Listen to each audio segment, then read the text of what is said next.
Suspense.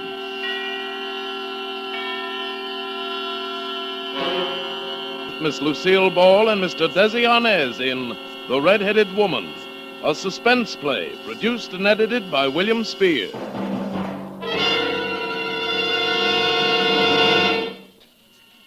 And now, with The Red-Headed Woman, and with the performance of Desi Arnaz and Lucille Ball, it hopes once again to keep you in suspense.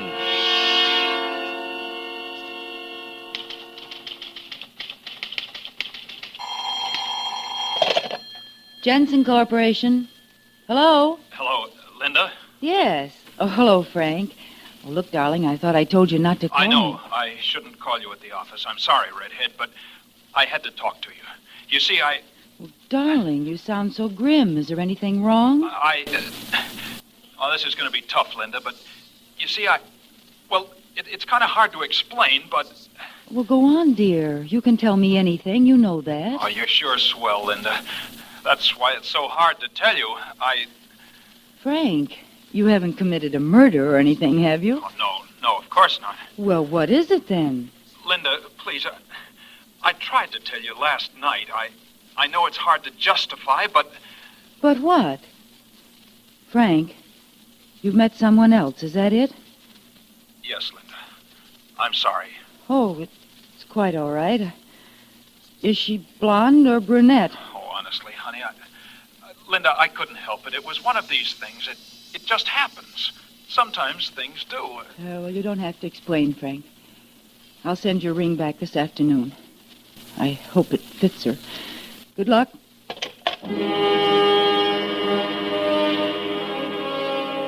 Tears came, and then I tried to laugh it off. And then I felt myself getting good and mad. What a fool I'd been. For 2 years, my every thought, my every move had been patterned toward Frank's wishes and welfare. Other girls, the selfish type, were holding their men. It was... Well, I made up my mind that the future would be different. From that minute on, I'd think of myself first, last, and always. Suddenly, I wanted to get away, do things, have beautiful clothes, money, especially money. I suppose it's a kind of independence any woman wants to grab for in a moment like that, when she's found out you can't depend on a man. Good morning, Linda. Oh, good morning, Mr. Jensen.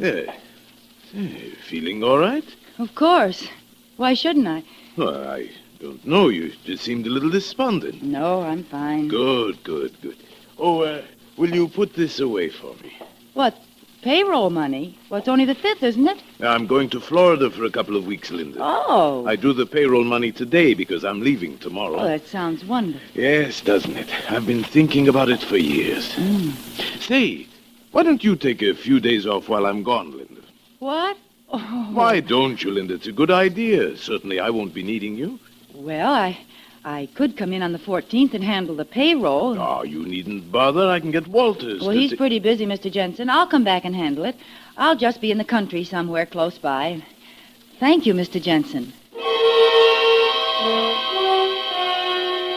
Looking back, I suppose I thought of stealing the payroll right then. I must have, for a few minutes after Mr. Jensen left, I visualized how easy it would be. Only he and I had the combination to the safe. He'd be far away in Florida for 2 whole weeks. I could leave the next day. I could have at least 10 days before anyone could find out anything was wrong. I thought about Frank and that brush-off he'd given me. How easily I might forget him in new surroundings. Well, when I closed the office that evening, I took the envelope with $21,000 in bills and stuffed it into my handbag.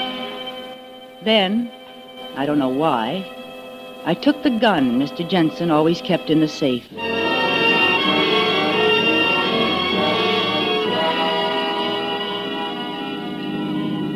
Next morning, I left Kansas City and began driving west. By the next afternoon, I was well into Texas on the inland route. I knew vaguely that I had to get across the border, but the actual fact that I was a criminal hadn't quite percolated yet.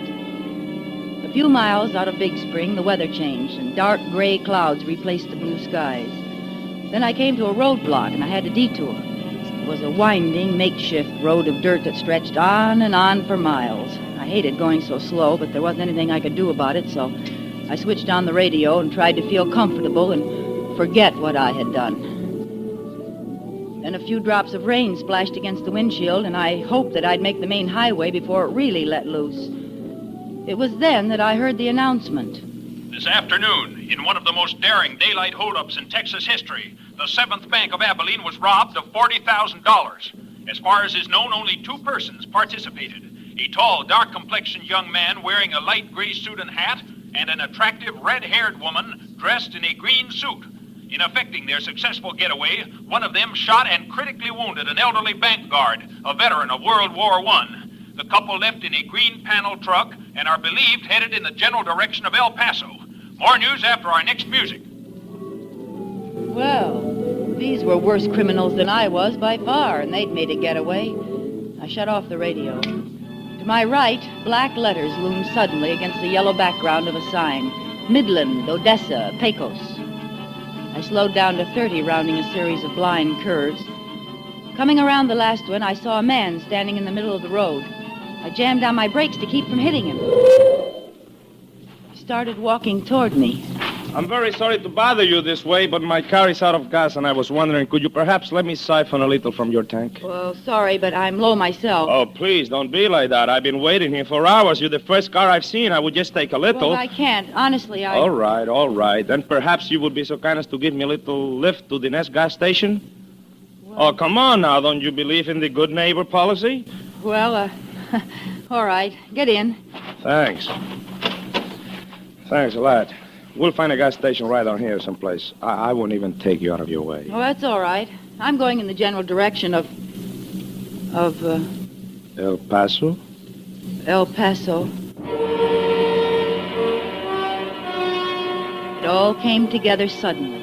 The radio announcement and this man who was just sitting down beside me. He fitted perfectly. Dark complexioned, light gray suit. I glanced at the car parked by the side of the road.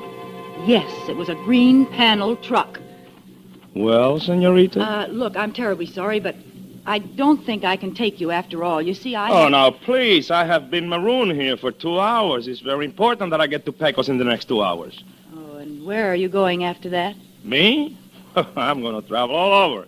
After Pecos, I'm going to beat it down to Juarez. That's across the border. From there, we're going... Yeah, that's what I thought. Look, I would like to pay you for helping me. He drew a sheaf with new bills from his pocket and dropped a fresh 20 into my lap. I opened my handbag and my fingers closed around Mr. Jensen's gun. He looked down at it. Hey, what? I said I've changed my mind. Okay. That's the way you feel. I don't argue with a girl who's got a gun. I didn't even wait for him to close the door. I let out the clutch, stepped on the gas, and got away fast. When I finally reached the highway, I speeded up still more. I'd had a bad scare. I wanted to talk to someone about anything and forget that man. Maybe that was why I was so relieved when I came to the little town of Pecos and saw the carnival a short distance ahead, and why I stopped to look at it. Even from the car, the bright lights and the people and the carousel, gaily painted horses going round and round made me feel less lonely. I wanted to get out and mingle with the people and drink some pink lemonade and buy a red candied apple. Go in one of the midway tents and see Tortoro, the sword swallower, and Lopez, the ventriloquist. But instead, I ate a hot dog in the car and bought a silver ashtray from a little Indian girl. Then a sudden burst of thunder reminded me of the approaching storm. I started the car and left the carnival behind me. Soon afterwards, it began to rain. Then a cloudburst hit.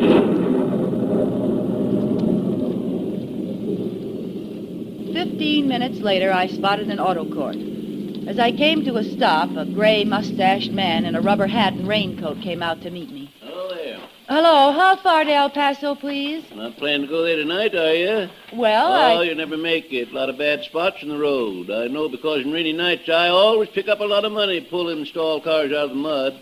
Well, maybe I'd better spend the night here then, if you have a vacancy. I got more vacancies than anything else. I'll fix you up with the best cabin on the place. Used to live in it myself. Come on, I'll show you. It's number 3. Oh, it sounds fine. Do you mind if I use your phone No, first? go ahead. There's a booth over there right next to the office. Thank you. I'll open the cabin door and leave the key on the dresser. You can put your car in the shed there. I was going to phone the El Paso police and tell them where I'd last seen the man answering the description of the Abilene bank robber. I dialed and waited for her to answer.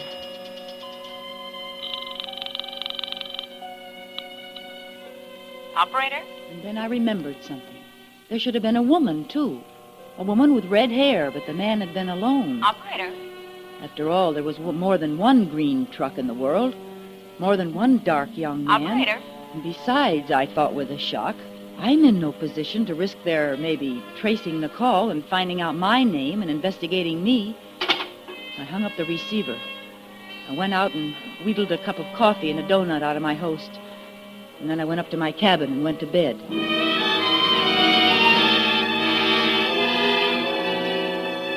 I woke up about 10 o'clock. A car had driven up and stopped right outside my window. The headlights were shining in. When I got up to pull down the shade, I saw the car. It was the green panel truck I'd seen on the road, and this time a woman was in the front seat. Then the proprietor and the other man came out of the cabin next to mine. All right. I lowered my shade and then listened to them. I'll wait till the storm is over, and then I'll go on to El Paso. Is it all right if I leave my truck out here? Oh, sure. There's a garage in back if you want to use it. No, thanks. I'll just park it here near to the door. I heard him enter his cabin. I locked my door and sat down on the bed. It was very quiet next door. Finally, I guess I must have dozed off. But then, all of a sudden, I was awake again. Voices, a man's and a woman's, were coming from the cabin next door. I got up, opened my window very quietly, and listened. Half of the money, it's mine, Jose. I don't think you had better forget that. If you do, you will be sorry. Very sorry. You are wrong, Carmencita. It will not be me who is sorry. What do you mean? It shouldn't be difficult for you to figure that out. You mean? Oh, but that is so funny. You couldn't get along without me. No. Not even for 1 week. Not 1 week.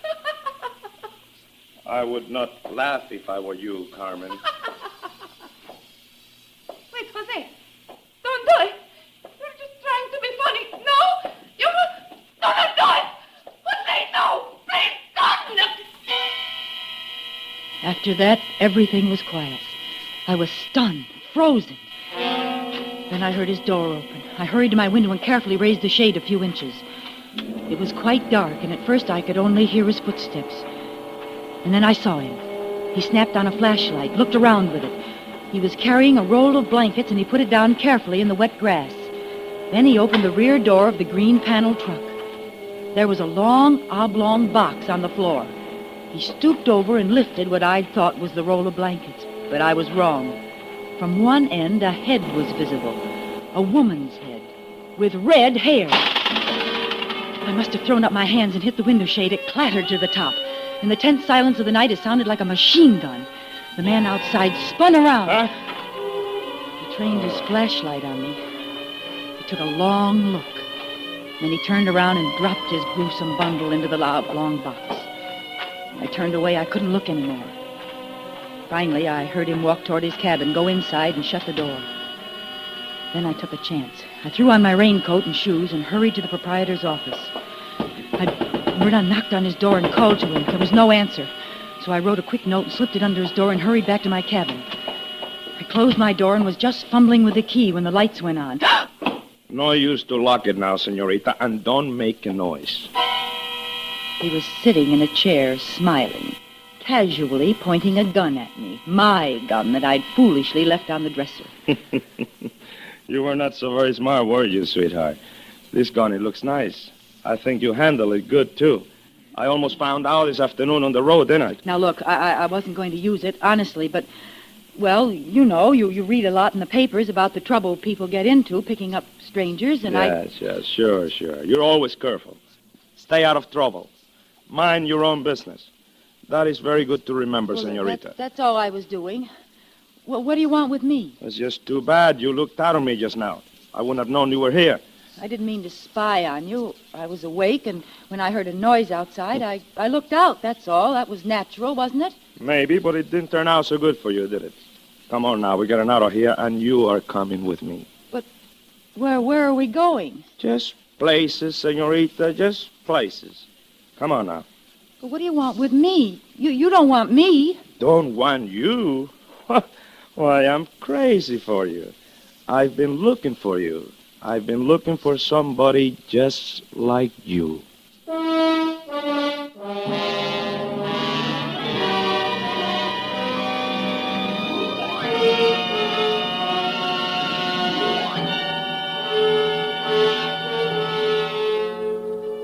Miss Lucille Ball and Mr. Desi Arnaz in The Red-Headed Woman, tonight's production in radio's outstanding theater of thrills, Suspense.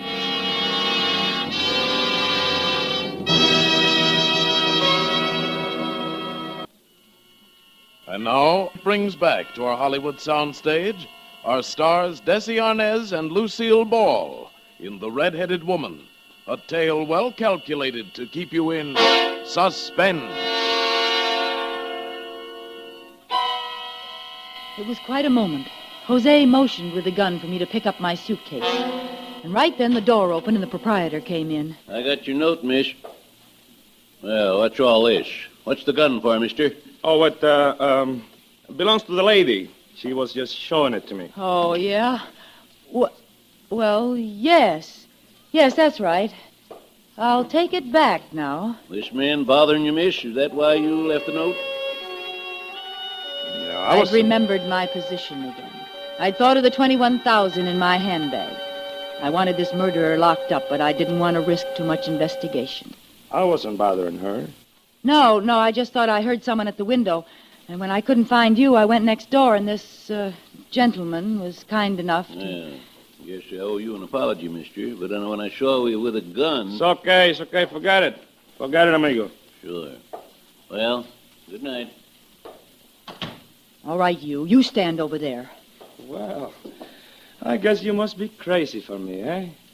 To lie for me like you did? No, I'm just fond of myself. Things have kind of changed, haven't they, Jose? Oh, you know my name, too. I know all about you. Really? Yes, I guess things have changed. All right, now. That was a good idea you had before about leaving here. Come on, pick up my suitcase. Yes, ma'am. Where are we going? Like you said, places, Jose. Just places. Now walk quietly. My car's right outside. Anything you say, senorita.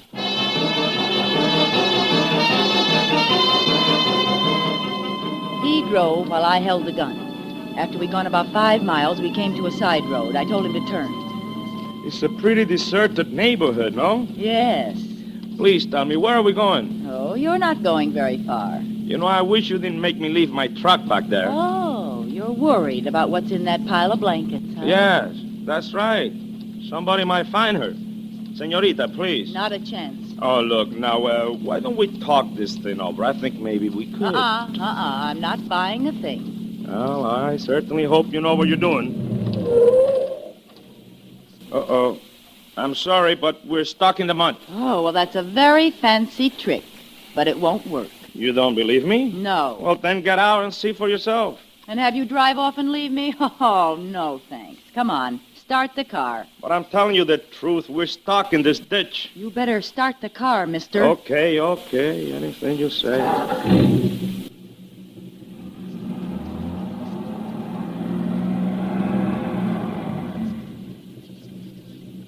You see? Try it again. All right, but it'll only get us in deeper.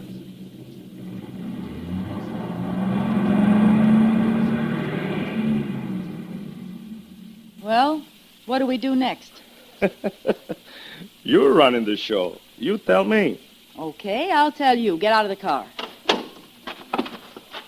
What do I do now? Pick up some broken branches and put them under the wheels. Like I said, you are running the show. No, never mind. It's too dark. I can't see you. Get back in the car here. But you give up too easy. Why don't you think of using a flashlight? I don't have one. Well, maybe if you ask me real nice, I will let you use mine. Where is it? It's here, in my coat pocket. All right, senorita, drop the gun. Quickly. It was over in a second. Before I knew it, he'd reached in his pocket and jumped behind me. I'd forgotten the most important thing of all. I hadn't searched him. I could feel the gun against my back. Now you're going to get into the car. Hurry. Yes, sir. Now you will drive for a while, no? But I thought we were stuck. That is exactly what I wanted you to think. Good, eh? Start the car.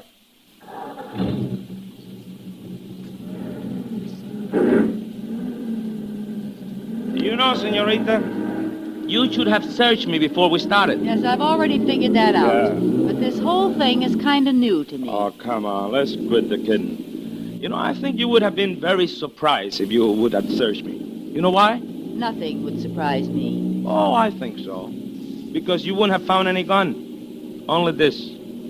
A flashlight. It feels very much like a gun against your back, doesn't it? Especially when you're very frightened. Look, let me go. I swear I'll never bother you again. You won't bother me, not where you're going. You won't bother anyone. Drive a little faster, please. I drove for several miles without saying a word. Then I took a chance. I speeded up to 60, then jammed the brake to the floor. Oh! Jose's head banged against the windshield. He dropped the gun. I grabbed it almost before it hit the floorboard. Now, out again, Mr. Finnegan. We're going to change seats. Oh, my head. That was very smart, baby, very smart. Almost as good as your flashlight gun trick, hmm? It's better. Your trick wins. Oh, well. What cooks now? We're heading straight into El Paso Police Department. But, baby, you can't do that. Why can't I? Because it's too foolish. And the senorita is not a fool. No, the senorita isn't. That's why you're driving straight to El Paso and the police. Yes, ma'am. Whatever you say. I certainly hope you know what you're doing. The senorita has learned a lot in the last few hours. Drive carefully. He shrugged his shoulders and settled back behind the wheel. I decided I'd been needlessly concerned about the police. After all, no one knew I had the $21,000 in my handbag. No one even knew it was missing. When I handed the police the man they were looking for, they wouldn't bother about me.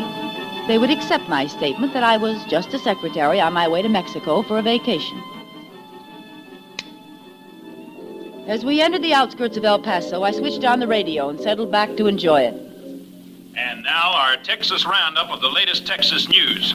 Texans who expect quick and speedy action when it comes to lawbreakers in our state won't be disappointed when they hear the outcome of the bank holdup and killing of a guard in Abilene 2 days ago. What? What's that? Be quiet, The be two quiet, culprits, listen. Manuel Milani, a non-Texan, and Betty Murphy, a red-haired Californian, were apprehended today in Big Spring, only 61 hours after their spectacular holdup of the 7th Bank of Abilene. Both freely confessed to the crime. The bravery of our Texas... Hey, wait a minute. You wait a minute. Stop the car. Now, I don't believe it. Neither do I. You don't? All right, then. Who was it you killed? Me? I didn't kill Oh, anybody. stop it. It was your accomplice. I heard the argument, and then you killed her, and then you... Oh, you're crazy. What do you mean I'm crazy? Right this minute, there's a red-haired woman dead in the back of your truck. What the... Oh.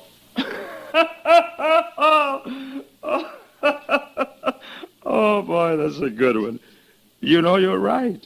You did hear an argument, and you did see me put a red-haired woman in the trunk. She was dead. Yes, that's right. She has been dead all her life. She's... The argument, as you say you heard, went something like this. Half of the money, it is mine, Jose. I don't think you had better forget that. If you do, you will be sorry, very sorry. You are wrong, Carmencita. I will not be me that is sorry. You couldn't get by without me. No, not even for 1 week. Not 1 week. For heaven's sake.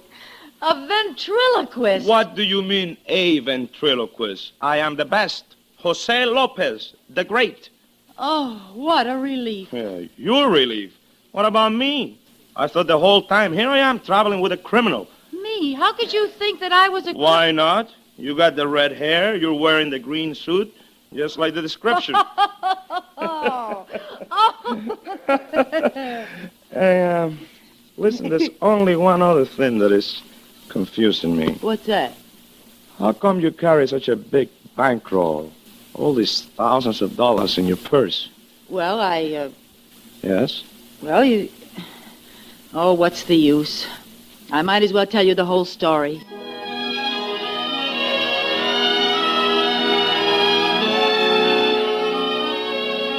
And you know, I found myself doing it. And Jose explained to me how silly I'd been to ever try such a thing. And then it struck us that it was still only the 13th of the month. So we drove back to Kansas City together. I put the money back, and the payroll went off just like it always does. And oh, that Jose. He's so cute and so wonderful. Hey, baby, come on. Hurry up with that dinner, will Yes, you? Jose, dear. Hey, what are we going to eat tonight, baby? And it better be something good, you know. A husband can testify against his wife. Same as usual, amigo, baby. Enchiladas with tacos and hot sauce. Yum, and yum, chili yum. with tamales.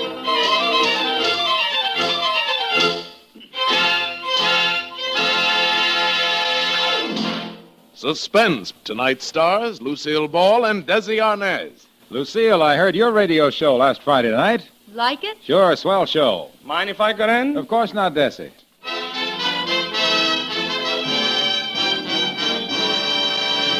Next Thursday. A tale well calculated to keep you in suspense. Tonight's Suspense play was produced and edited by William Spear and directed by Norman MacDonald. Music for Suspense is composed by Lucien Morawek and conducted by Lud Gluskin. The Red-Headed Woman is an original play by Nancy J. Cleveland. This is CBS, the Columbia Broadcasting System.